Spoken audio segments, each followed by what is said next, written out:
Good morning, 7th graders. We are moving on to day 6. So we are multiplying and dividing with positive and negative decimals. So reviewing our multiplication and division rules for negatives. And I know we've already did discuss this. When we have an even amount of negatives, the product or quotient will be positive. When we have an odd number, it will be negative.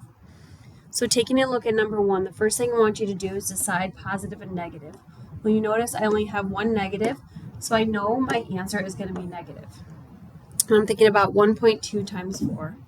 So when we line up multiplication, we don't have to line up our decimal points.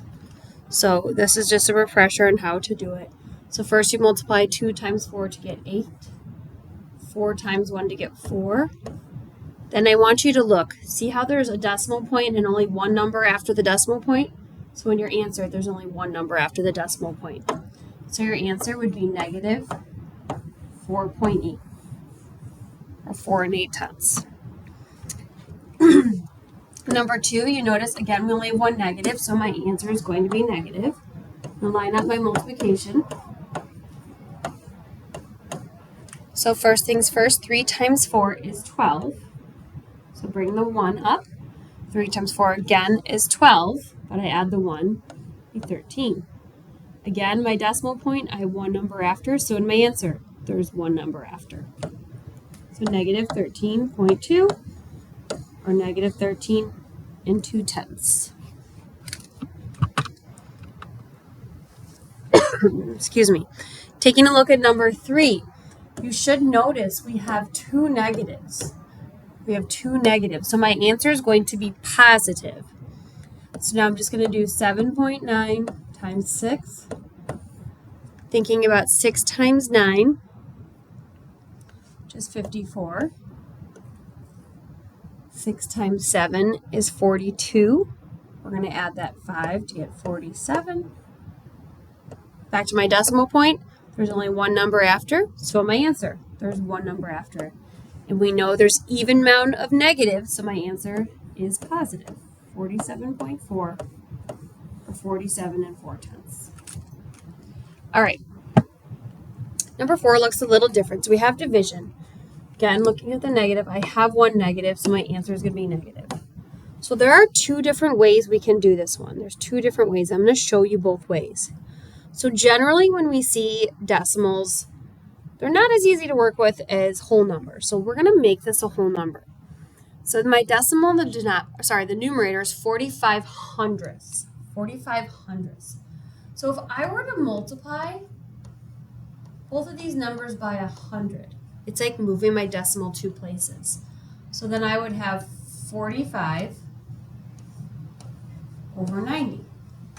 It's generally a little easier to work with. Thinking about what we can divide those both by, well, we could start with dividing by 5, or we can divide by 9, or go straight to divide by 45. When we do that, we get 1/2. So you can write your answer as a fraction or a decimal either way, 0.5 or negative 1/2. I want to show you another method we could have done with that one. So reading that first decimal in the numerator, 45 hundredths. So it's 45 over 100. Then we have 9/10. So I'm just writing it a little different.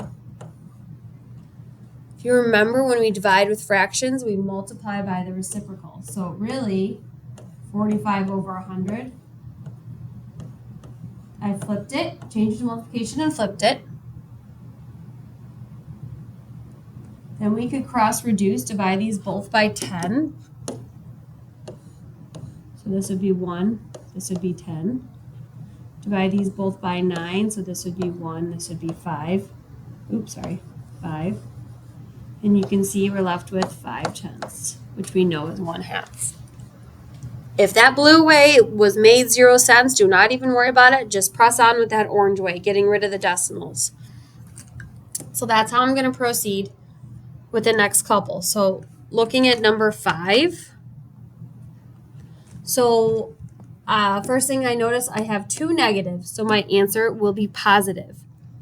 Both of those numbers are in the tens place value. So this time I only need to multiply by 10. When I multiply by 10, I have 48 over 14. Let's think about how I can reduce that common factor. If it's even, you can always start with 2. When I do, 24 over 7. I can't go further, so I'll stop there. All right, number 6. Again, I have one negative, so my answer will be negative. Both of those numbers have numbers in the tens place value. So again, I only need to multiply by 10. I have 105 divided by 35. Thinking about what we could divide by, well, they both end in 5, so I can divide by 5. When I do that, I get 21 over 7, which is equivalent to 3. I know my answer is negative. This step right here, I could have, if we know 35 or 105 is divisible by 35, we could have gone straight to that 3. But if not, just start with those 5s, break it down. All right, on the back, we want to match the expression with the answer. You notice our directions say you can be used more than once. So taking a look at the top, first things first, I have a negative. You should pay attention to the negatives. So first one, negative 3 times 0.8. Well, hopefully you're thinking, well, I know my answer has to be negative, so it's either B or D. So you can do 0.8 times 3. I think a lot of us know this one off our top of our head. So 8 times 3 is 24. 3 times 0 is 0. Sorry about that, getting cut off. Add the 2. So 2.4. And again, I see my negative here. So I know it's negative 2.4, so that's B. Why don't you pause the video and finish the rest, come back to the video to check your answers. All right, hopefully you've checked your work. For the second one, I'm going to multiply them both by 10. So we get negative 72 over 3. So 72 is divisible by 3. So that one would be negative 24. So that one I'm going to put D.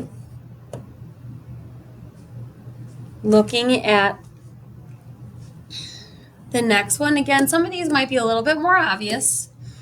Just okay. I have 1.2 times 2, and again, I know you can probably do this in your head.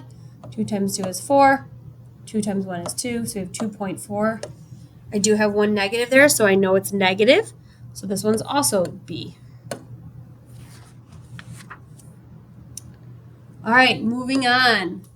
This next one, you notice you have 2 negatives, so I know my answer is going to be negative. If we want to get rid of that decimal, so I still have to multiply by 10.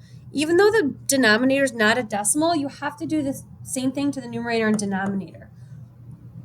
So this would be 96 over 40. So thinking about what we can divide those both by, we can divide them both by 2.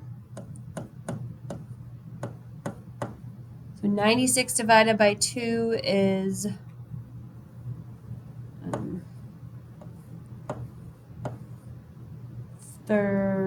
48.